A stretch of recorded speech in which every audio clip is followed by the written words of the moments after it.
جب انسان کے ذہن میں جہنم کے مناظر، جنت کی نعمتیں ہوں گی، پھر انسان بڑی ہی توجہ کے ساتھ نماز پڑھے گا۔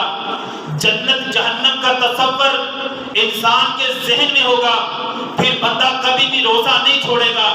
جنت جہنم کا تصور انسان کے ذہن میں ہوگا، کبھی بھی کسی کے ساتھ دھوکہ نہیں کرے گا۔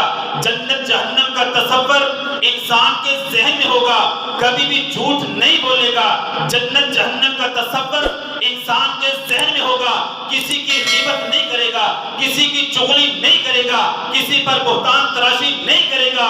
جنت جہنم کا تصور انسان کے ذہن میں ہوگا، کبھی بھی پیارے پیغمبر علیہ السلام کی نافرمانی نہیں کرے گا۔